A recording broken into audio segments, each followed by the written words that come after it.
안녕하세요. 오늘은 신라 11번째 시간. 통일신라가 이제 나라가 혼란에 빠지고 다시 삼국시대로 나뉩니다. 이번에는 백제고구려가 아니라 후백제, 후고구려, 신라. 뒤에 생겨난 삼국시대라고 해서 후삼국이라 합니다. 우리 신라가 건국될 때 신라는 박씨, 석씨, 김씨가 돌아가면서 왕을 했다. 그리고 내무랑 때부터 김씨가 왕자리를 독차지했다. 무열왕 때부터는 김춘추의 핏줄이 왕에 올랐다. 기억나실 거예요. 자, 성골들만 왕을 할 수 있었는데 성골의 남자들이 다 사라지면서 신라는 진골만 남았습니다. 그래서 진골 출신의 첫 번째 왕 김춘추가 왕에 오르고 김춘추의 아들, 손자 이렇게 왕을 하는데 이렇게 되니 원래 내무랑의 핏줄을 가진 자손들이 왕을 했었는데 왕자리를 되찾으려 합니다. 그래서 내무랑의 후손들이 김춘추의 후손을 죽이고 왕자리를 뺐고 이렇게 되니 가장 처음에 박씨, 석씨, 김씨들도 우리도 왕족 출신인데 하면서 내무랑의 후손들을 또 죽여버리고 반란을 일으키고 왕자리 다툼이 시작되는 거예요. 자, 신라 하대라고 하는데요.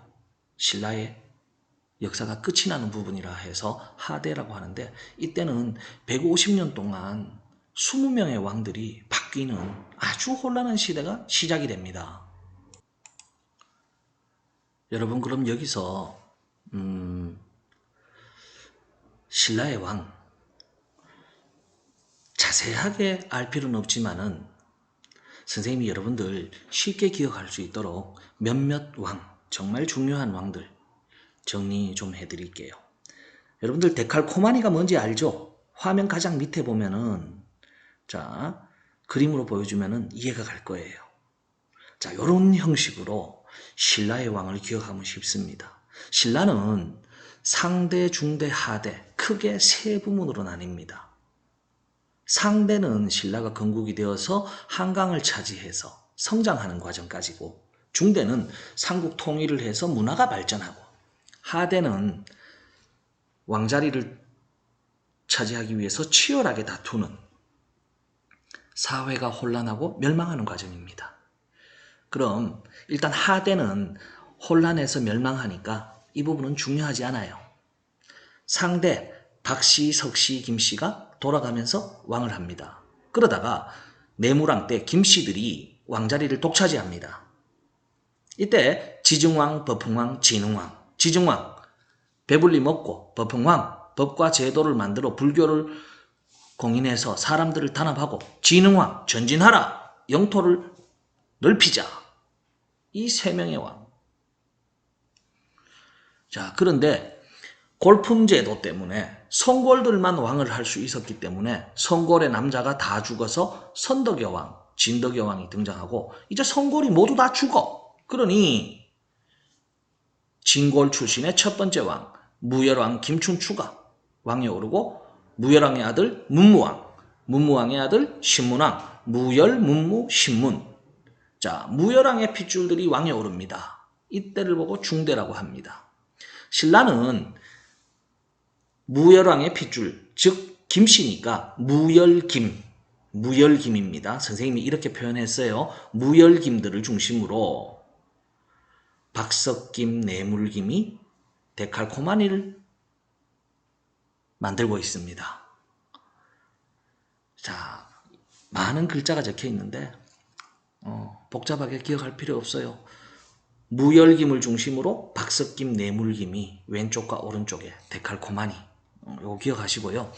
우리가 신라 하면 꼭 기억해야 되는 왕 건국한 박역거세 그리고 신라가 성장할 때 지증왕, 법흥왕, 진흥왕 삼국 통일에서 문화가 발전했을 때 무열왕, 문무왕, 신문왕 그리고 마지막 신라가 멸망할 때 56대 왕 경순왕 요 정도 기억하시면 됩니다. 혼란에 빠지는 통일신라. 이제 신라하대, 신라가 멸망하기 전에 어떻게 혼란에 빠지는가? 통일이 된 이후 문화가 발전하니 귀족들은 사치 생활을 하고 백성들은 돌보지 않고 자신들의 이익만 위해서 살아갑니다. 외국에서 들여온 비싼 호랑이 가죽으로 집을 장식하고 유리그릇을 사용하고 온몸에 금과 은을 치렁치렁 감고 다니 나랏일과 백성은 전혀 돌보지 않고. 자, 그리고 골품제도에서 똑똑한 육두품들이 아무리 일을 잘해도 신분이 더 이상 올라갈 수가 없어요. 그러니 나는 이제 신라가 싫어요. 당나라로 이민 갈 거예요. 해서 육두품 신하들이, 똑똑한 사람들이 당나라로 빠져나가 버립니다. 그리고 흉년으로 백성들은 힘들어져서 전국에서 시위를 하는 백성들이 생기고 산으로 들어가 도적대가 되는 사람들도 있었습니다. 이렇게 되니 흔들리는 신라를 대신해서 각 지역의 군인 출신, 장군, 돈이 많은 상인, 그리고 궁궐에서 도망친 신라의 왕자, 이런 사람들을 보고 호족이라고 합니다. 호족들이 작은 나라를 하나둘씩 세우기 시작합니다.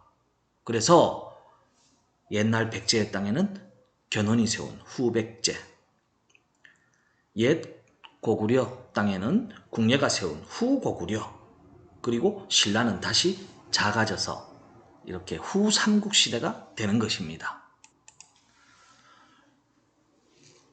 여러분들 차분히 화면을 보시면은 신라에 꼭 기억해야 되는 왕들, 그리고 왕들이 한 일을 선생님이 정리를 해봤어요. 힌트를 초성을 드렸는데 교재를 출력해서 이 부분 한번 차분히 하나 둘 풀어보시기 바래요.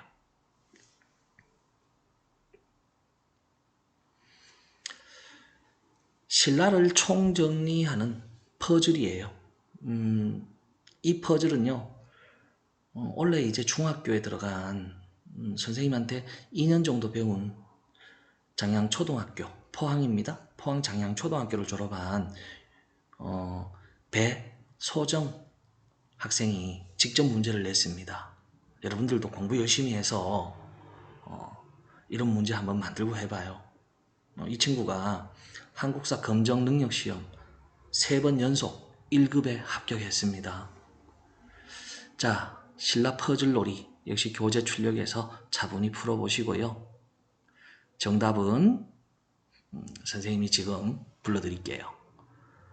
선덕여왕 시절 황룡사에 세운 탑, 황룡사 구축목탑, 신라 4대 왕은 석탈해, 신라의 마지막 56대 왕은 경순왕, 원효대사가 백성들과 함께 부르던 노래 무예가, 백제 의자왕이 공격한 신라의 성